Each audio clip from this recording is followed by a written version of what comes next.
Steve Cohen is out here spending all of the money to try to win the Mets a championship this season. And we all know that spending across baseball is not fair.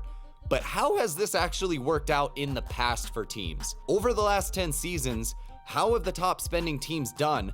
Has this led to not only wins, but more specifically championships? Because this is gonna give us a good idea of whether it's actually worth it or not for the Mets to currently be spending $1/3 of $1 billion this season. And I am not exaggerating with that. The Mets payroll currently sits at $336.1 million. That's $68.2 million, more than the second place team, New York Yankees, who are just shy of $268 million. That difference alone is high enough to pay the Tampa Bay Rays payroll, which currently sits at $64.5 million, only the fourth lowest in baseball. And that's because the honor of the lowest payroll in baseball, which currently sits at $40.9 million, belongs to Oakland of all teams. Please, dear God, just somebody help Oakland. Now, the Mets currently have 12 players that are going to be earning $10 million or more in 2023 for a total of $251.8 million, which is more than the third highest payroll in baseball that currently belongs to the San Diego Padres at $251.1 million. The Mets rotation alone of Scherzer, Verlander, Senga, Quintana, and Carrasco are gonna total $128.6 million.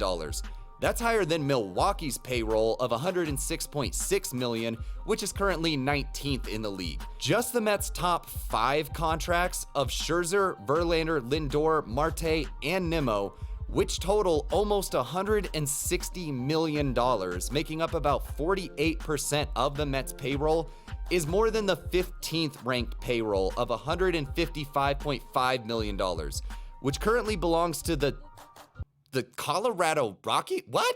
And on top of this, they still owe $31.25 million to Robinson Cano and James McCann, on top of the fact that they still have to pay Bobby Bonilla $1.2 million every year. When is that not gonna be funny? But does spending big like this not only lead to wins, but more specifically, lead to championships? That's what you're paying for.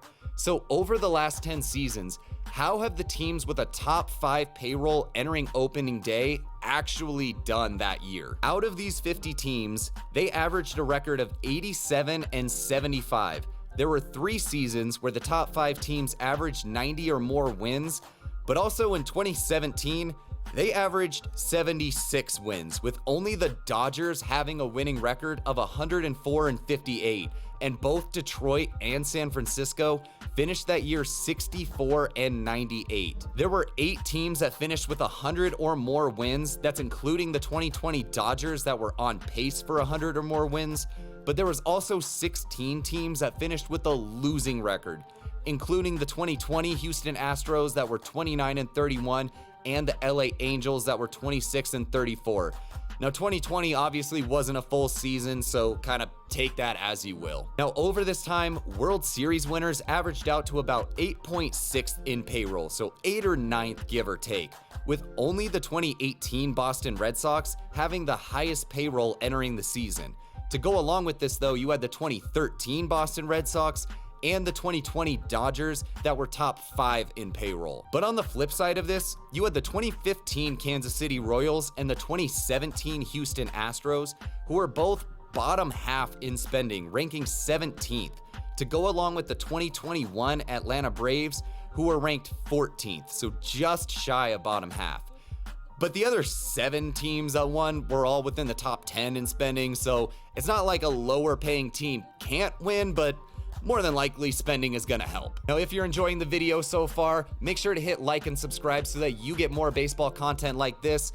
Now, what does all of this mean for the Mets and their chances at winning a championship here in 2023? To get an idea of this, let's take a look at the 3 teams that were top 5 in payroll entering the season that won the World Series and see what those teams have in common, because they're probably going to be the teams that are in the most similar situation here to the Mets. Now, in order of where their payroll ranked, this is going to be the 2018 Boston Red Sox, who were first in payroll, The 2020 Dodgers ranked 3rd, and then the 2013 Red Sox ranked 4th. All 3 of these teams finished 1st in runs and slugging percentage and were top 5 in on-base percentage, with both Boston teams finishing 1st.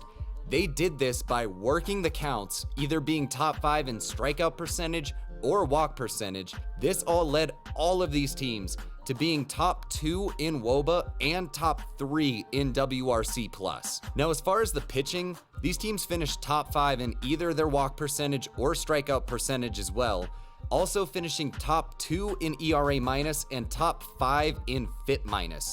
Well, at least the 2018 Red Sox and 2020 Dodgers. The 2013 Red Sox finished top 5 in nothing, really. Now, more specifically for the players on these teams, all of them had at least 4 hitters that had an 800 or higher OPS.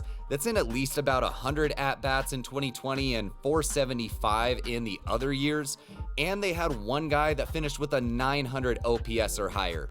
So basically, these lineups were built around one absolute superstar hitter and surrounding him with some quality depth.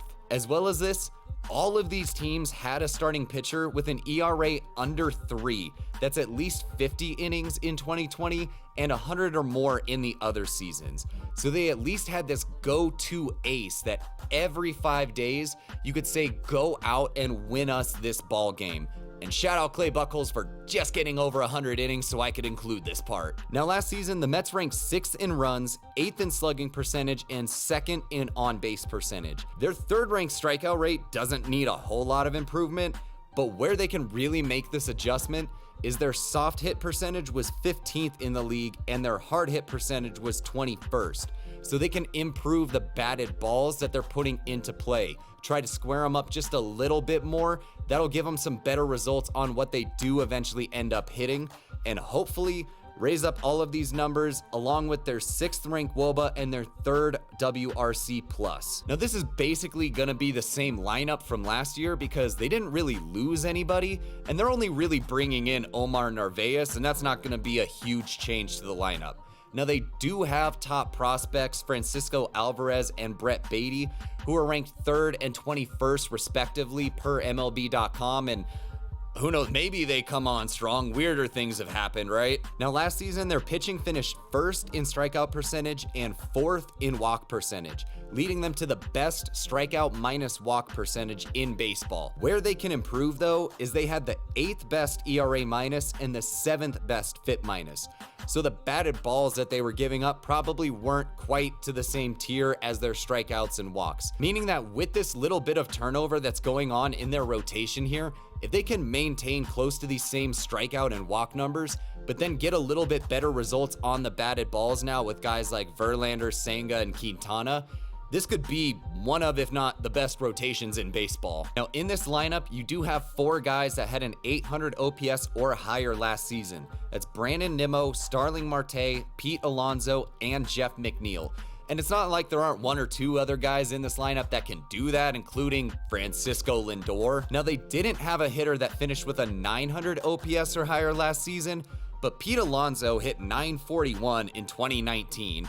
Jeff McNeil actually hit 916 in 2019, and Mark Canha hit 913 in 2019. What the fuck is happening right now? Now, they had not only 1, but 3 pitchers last season that finished with an ERA under 3 and actually over 145 innings.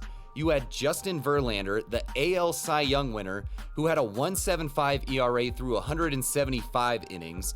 Scherzer finished with a 2.29 ERA in just over 145 innings, and Jose Quintana sneakily put up a 2.93 ERA through 165 2/3 innings. So they have 3 guys that they could rely on to be this absolute shutdown ace to just go out every 5th game and win them ball games. So clearly spending all of this money helped the Mets get this kind of talent on the roster. But do you think this is finally going to help them win a World Series this season? Or are they going to fall short again? And if they do, who do you think is going to win instead? Now, one of their competitors for the World Series is going to probably be the San Diego Padres. And you can check out this video right here on how they basically built an MLB The Show roster. But they might actually be able to make it work. or you can check out the video that YouTube recommends for you next. Also, make sure to click right here to subscribe to the page for more baseball content like this, and I'd really appreciate it. As always, thanks for watching. Hope you have an awesome day, and I'll see you in the next one.